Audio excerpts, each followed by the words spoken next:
बाबा साहब के लोक हितकारी कार्य को केवल एक विशेष समूह से जोड़कर देखा जाता रहा है, किंतु उनके किए गए कार्य भारत के हर एक जन सामान्य के लिए है। बाबा साहब ऐसे ही कुछ कार्य करते वक्त आई परेशानियों से अवगत कराने के लिए हमारे बच्चे एक नुक्कड़ नाटक प्रस्तुत करने जा रहे हैं, जिसका शीर्षक है बाबा साहब सबके लिए। एक बार जोरदार तालियों से बच्चों का स्वागत कीजिए।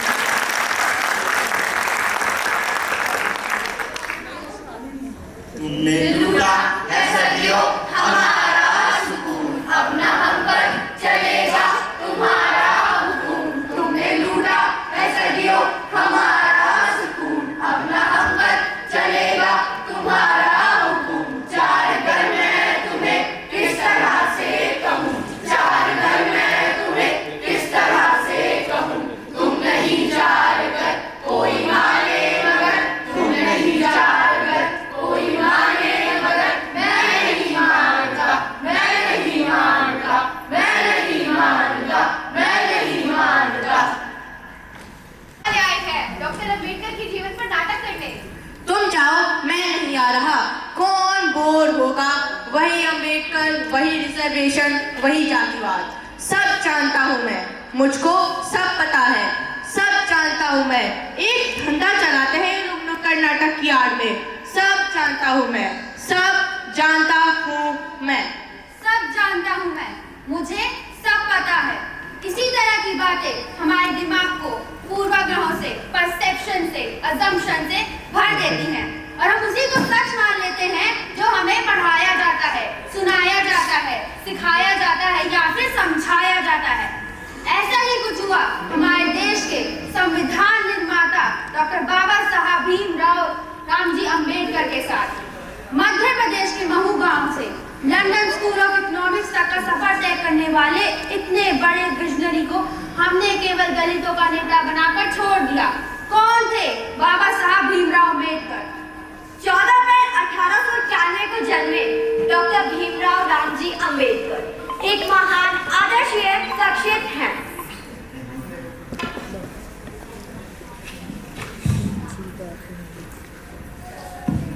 वो अपनी माता भीमाबाई और पिता रामजी सरकार की 4वीं एवं अंतिम संतान थे। उनकी शादी 15 वर्ष की आयु में 9 वर्ष की रमाबाई से तय कर दी गई। पहले बम्बई के एलिफेंट हाई स्कूल, उसके बाद बम्बई विश्वविद्यालय और फिर कोलंबिया यूनिवर्सिटी और लंदन स्कूल ऑफ इकोनॉमिक्स से उन्होंने अपनी पढ़ाई पूरी की। उन्होंने पहले बड़ौदा के राज परिवार से अपनी पढ़ाई पूरी की। उसके बाद मुंबई के कॉलेज में बतौर प्रोफेसर की नौकरी की। फिर उन्हें हर जगह भेदभाव का सामना करना पड़ा। वो government law college of Mumbai के प्रिंसिपल और दिल्ली विश्वविद्यालय के रामदास कॉलेज के गवर्निंग बॉडी के चेयरमैन भी रहे। आजादी के बाद वे भारत के पहले कानून मंत्री बने और कॉन्स्टिट्यूएंट असेंबली द्वारा कॉन्स्टिट्यूशनल ड्राफ्ट कमेटी के अध्यक्ष चुने गए। जरा वो फाइल लेके आना। ये क्या है? अम्बेडकर, अम्बेडकर, अम्बेडकर। हमें खुशी है कि हमारे लगातार कड़े विरोध के बाद सरकार को झुकना पड़ा और उन्हें हिंदू कोड बिल वापस लेना पड़ा, जो महिलाओं की संपत्ति और तलाक के अधिकार की बात किया करता था। अम्बेडकर, हाय हाय, अम्बेडकर, हाय हाय, अम्बेडकर, हाय हाय। सिर्फ हिंदू कोड बिल को अमल में लाने की आशा ने मुझे ये निर्णय लेने से रोक रखा था। लेकिन इस बिल की मृत्यु के बाद जब विवाह और तलाक वाला हिस्सा भी हटा दिया गया, तो मुझे इस सदन का सदस्य बने रहने का औचित्य समझ नहीं आ रहा है। हिंदू कोड बिल इस देश में समाज सुधार लाने के लिए एक महत्वपूर्ण कदम लिया गया था। स्त्री और पुरुष के बीच की असमानता बरकरार रख आर्थिक सुधारों के लिए कानून पास करना संविधान का मजाक उड़ाने जैसा है और गोबर के ढेर के ऊपर महल खड़ा करने जैसा है। इसलिए मैं इस सदन की सदस्यता से अपना त्याग पत्र देता हूँ।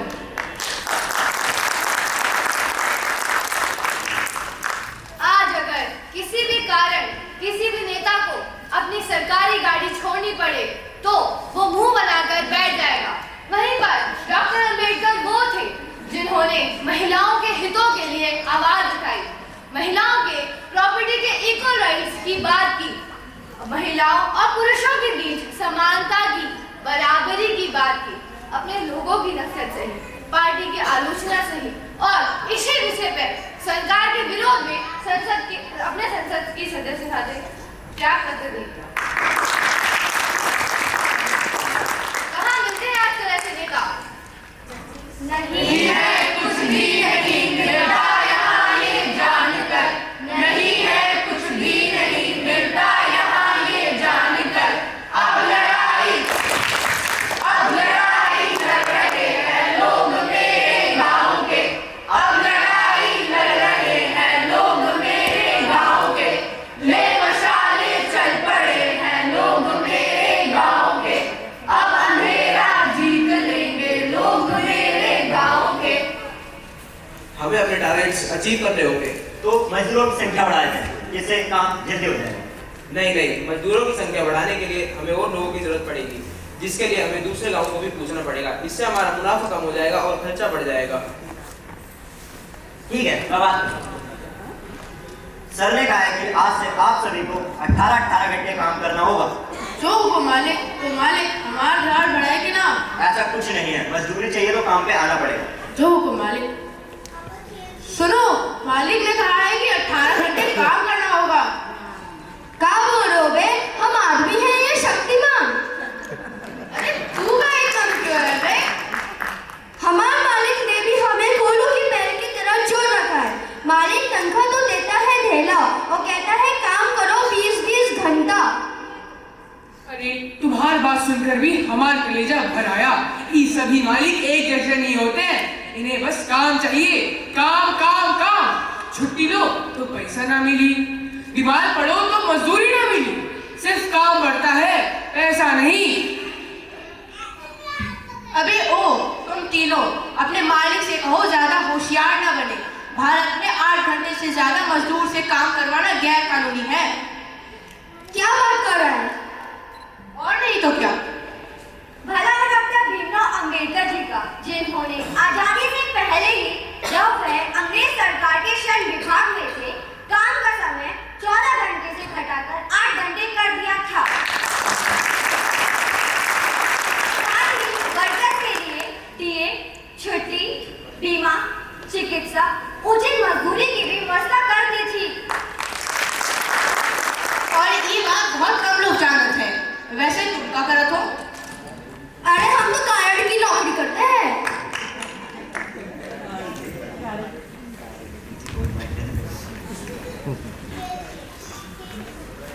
हमारे कुएं से पानी पिएगा, तेरी कीमत और पिएगा पानी बोल। पानी एक व्यक्ति की मूलभूत जरूरत से एक है। इस मूलभूत जरूरत से वंचित हो जाने की पीड़ा मैं अच्छी तरीके से समझता हूँ। इसलिए मैं अनुरोध करता हूँ वाइसरॉय लॉर्ड बेविल कि मुझे दामोदर नदी पर रिवर वैली प्रोजेक्ट बनाने की अनुमति दे। उससे वहाँ के आसपास रहे लोगों को पानी की दिक्कत दूर होगी। उसी के साथ साथ हर साल बंगाल और बिहार में हजारों गाँव को हर साल बाढ़ आने से निजात भी मिलेगी। ठीक है, हमारे इस प्रोजेक्ट के लिए चीफ इंजीनियर परवेज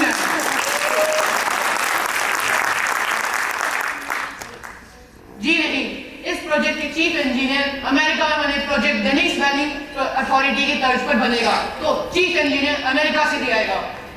क्या आप मेरे यानी अपने वाइसरॉय का आदेश नहीं मानोगे? जी नहीं, लेबर एंड वेलफेयर इंचार्ज होने के नाते मैं आपकी बात नहीं मान सकता। ठीक है, आपको जैसे सही लगे और वैसा ही करें।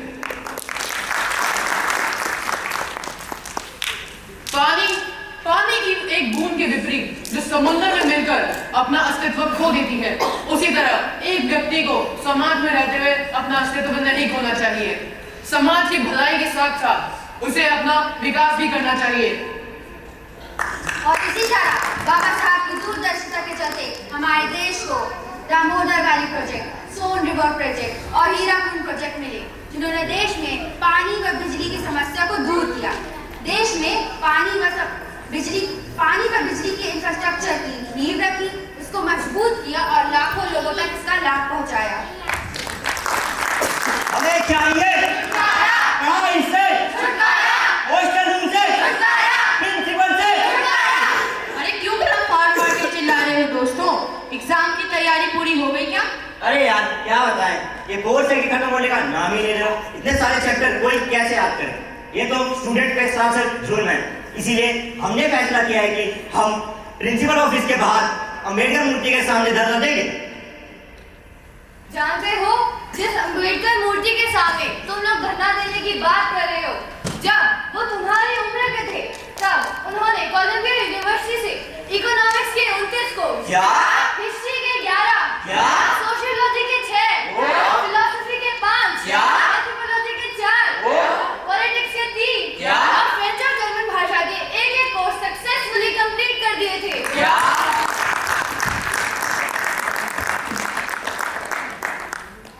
आधुनिक भारत के इतिहास को जिन जिन लोगों ने सबसे ज्यादा प्रभावित किया, उनमें से एक नाम बाबा साहब भीमराव अम्बेडकर का भी है। बाबा साहब ने जो काम सामाजिक बराबरी और समानता के लिए किए, उन्हें कोई दोहरा न सका। बाबा साहब रोजगार और आधुनिक राष्ट्र के बीच गहरा संबंध देखते थे। वे लगातार मजदूर अधिकार से लेकर बेरोजगारी पर सवाल उठाते रहे। बाबा साहब आखिर तक किसी भी तरह के इंसानी भेदभाव के खिलाफ लड़ते रहे और राजनीतिक समानता के साथ सामाजिक समानता हासिल करने के लिए संघर्ष करते रहे। 1990 में इन्हें भारत रत्न से सम्मानित किया गया। आज बेशक बाबा साहब हमारे बीच में नहीं है, लेकिन इनकी शिक्षा और आदर्श हमें और हमारी आने वाली पीढ़ियों को प्रेरणा देते रहेंगे।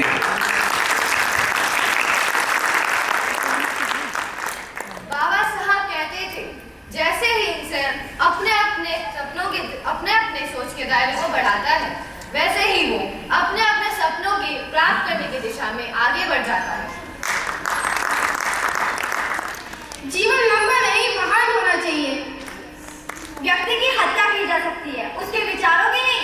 हम अपने विचारों को छोड़कर जा सकते हैं, ताकि हम अपने आने वाली पीढ़ी को रास्ता दिखा सकें। रीढ़ को सीधा करो, आँख से देखा करो, सुनने की आदत को बदलो, मुंह से कुछ बोला करो।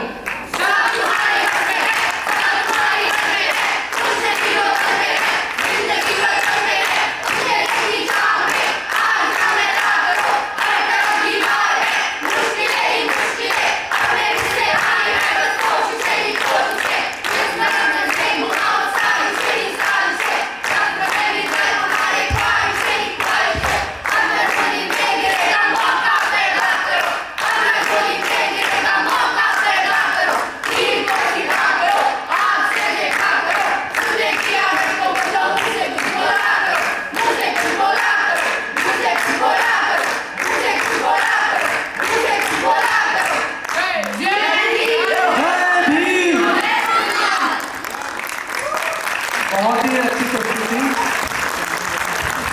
लहरें तो उठी।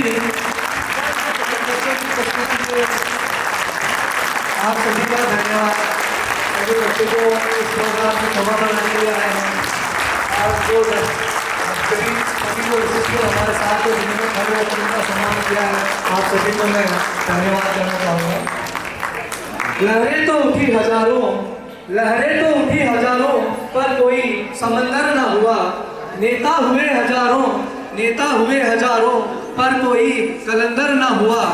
इस दुनिया का इतिहास गवाह है दोस्तों, इस दुनिया का इतिहास गवाह है दोस्तों।